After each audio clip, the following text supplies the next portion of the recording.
নমস্কার বন্ধুরা, আজ আমি আপনাদের কোনো রকম আটা ময়দা কিংবা চিকেন এবং ডিম ছাড়াই দারুণ মজাদার একটি ইভিনিং স্ন্যাক্সের রেসিপি শেয়ার করব। হাতের কাছে যদি শুধুমাত্র একটি কাঁচা আলু থাকে, এই কাঁচা আলু দিয়েই আপনারা কিন্তু 10 মিনিটে এরকম দারুণ মজাদার স্ন্যাক্স বানিয়ে নিতে পারবেন। খেতে পুরো অপূর্ব লাগে। তো এর জন্য পুরো রেসিপিটা দেখতে থাকুন, আশা করি আপনাদের খুবই ভালো লাগবে। সাথে যদি চ্যানেলে নতুন বন্ধু হয়ে থাকেন, অবশ্যই চ্যানেলটি সাবস্ক্রাইব করে নেওয়ার অনুরোধ থাকলো। স্ন্যাক্সগুলো কত সুন্দর হয়েছে, পুরো একেবারেই মুচমুচে হয়েছে, দারুণ দেখাচ্ছে স্ন্যাক্সগুলো। এই রেসিপিটি বানানোর জন্য এখানে আমি দুটো উপকরণ নিয়েছি। তো এইদিকে নিয়েছি হাফ কাপ সুজি আর একটি বড় সাইজের আলু নিয়ে আলুটা খুব সুন্দর করে গ্রেটারে আমি গ্রেট করে পরিষ্কার করে জল দিয়ে 2 থেকে 3 বার ধুয়ে নিয়েছি। এবার আমি রেসিপিটা বানিয়ে নিব। এর জন্য আমি উনুন জেলে কড়াই বসিয়ে দিয়েছি। কড়াইয়ের মধ্যে আমি দিয়ে দিচ্ছি 2 চামচ মতো সাদা তেল। ওই তেলের মধ্যে ফোড়নের জন্য দিয়ে দিচ্ছি 1 চামচ গোটা জিরে। ফোড়ন খুব সুন্দর হয়ে ফুটে উঠেছে। এবার আমি দিয়ে দিচ্ছি 3টে রসুন কোয়া কুচি করে নিয়েছি, সাথে একটি পেঁয়াজ কুচি করে নিয়েছি, দিয়ে দিলাম। পেঁয়াজ আর রসুনটা খুব ভালো করে ভেজে নেব। আর বন্ধুরা, প্রতিদিনের মতো কে কোথা থেকে রেসিপি দেখছেন অবশ্যই কমেন্ট করে জানাবেন। যদি রেসিপি ভালো লেগে থাকে অবশ্যই একটি লাইক করে দেবেন। সাথে চ্যানেলে নতুন বন্ধু হয়ে থাকলে অবশ্যই চ্যানেলটি সাবস্ক্রাইব করে নেওয়ার অনুরোধ থাকলো। এইদিকে পেঁয়াজটা আমি হাফ ভাজা করে নিয়েছি। এবার আমি দিয়ে দিচ্ছি একটি গ্রেট করে রাখা আলু। আলুটা এইরকমভাবে আমি 1 মিনিটের মতো নাড়াচাড়া করে নেব। এবার আমি এর মধ্যে দিয়ে দিচ্ছি বেশ কিছুটা চিলি ফ্লেক্স।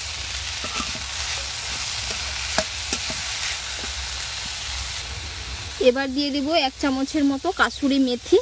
তো হালকা হাতে ক্র্যাশ করে নিচ্ছি, দিয়ে দিলাম। আপনারা চাইলে এখানে ধনেপাতা কুচিও অ্যাড করতে পারেন। অল্প করে একটু কালারের জন্য হলুদের গুঁড়ো দিয়ে দেব।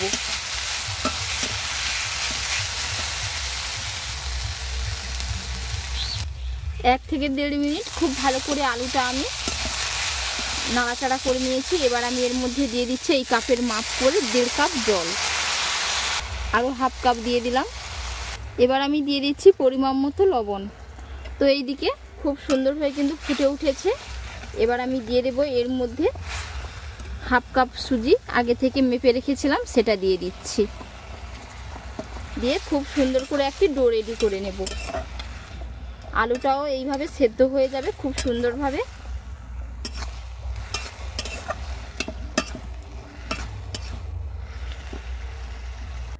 খুব সুন্দর করে আমি ডোটা রেডি করে নিয়েছি। কড়াইয়ের থেকে ছেড়ে যাচ্ছে এবং খুন্তির মধ্যেও লেগে যাচ্ছে না। এবার আমি এটা তুলে 10 থেকে 15 মিনিটের জন্য রেস্টে রেখে ঠান্ডা করে নেব। একটি প্লেটের মধ্যে তুলে নিয়েছি, দিয়ে কিছুটা ঠান্ডা হয়ে গেছে এবং অনেকটাই কিন্তু সেট হয়ে গেছে। এবার আমি এই হাতের মধ্যে অল্প করে একটু তেল লাগিয়ে নেব। অল্প করে একটু তেল লাগিয়ে নিয়েছি। এবার আমি এগুলো বোলের মতো শেপ দিয়ে দেব।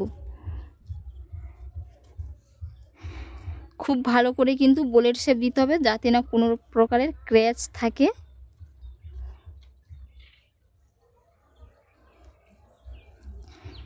এবারে আমি একটু লম্বা করে দেব।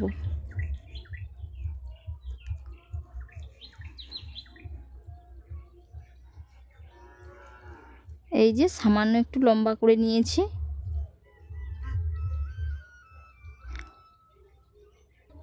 এই রকম করে শেপ দিয়েছি। দিয়ে এবার আমি একটি ছুরি নিয়েছি। ছুরির দ্বারাই গাগুলো খুব সুন্দর করে একেবারে ডিপ ডিপ করে কিন্তু আমি কেটে নেব, যাতে দাগগুলো বোঝা যায় ভাজার পরেও। এরকম করে আমি গাগুলো কেটে এক এক করে সমস্ত স্ন্যাক্সগুলো বানিয়ে নেব। এক এক করে সমস্ত স্ন্যাক্সগুলো আমি বানিয়ে নিয়েছি। আর বানানোর পরে কত সুন্দর দেখাচ্ছে। এবার আমি এগুলো কড়াইতে তেল দিয়ে ভেজে নেব। কড়াইয়ের মধ্যে তেল দিয়ে তেলটা খুব সুন্দর করে আমি গরম করে নিয়েছি। এবার আমি এর মধ্যে স্ন্যাক্সগুলো দিয়ে দেব। আর বন্ধুরা, এই অবস্থায় কিন্তু পুরো 5 মিনিট চুলার ফ্লেমটাকে হাইতে রাখতে হবে। আর 5 মিনিট কিংবা 3 মিনিটের জন্য কোনো রকমভাবে নাড়াচাড়া করা যাবে না, না হলে কিন্তু স্ন্যাক্সগুলো ভেঙে যাবে। দুটো ব্যাচ করে আমি ভেজে নেব। হালকা কালার ধরতে শুরু করেছে। এবার আমি এক পিঠ উল্টে নেব। এরকম উল্টে পাল্টে খুব সুন্দর করে একেবারে লাল লাল মুচমুচে করে ভেজে নেব।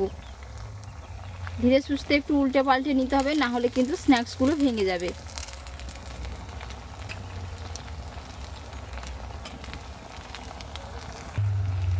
উল্টে পাল্টে খুব সুন্দর করে লাল লাল একেবারেই মুচমুচে করে ভেজে নিয়েছি। এবার আমি এগুলো তুলে নেব। আর কালারটাও কিন্তু দারুণ চলে এসছে। এই যে কত সুন্দর হয়েছে স্ন্যাক্সগুলো।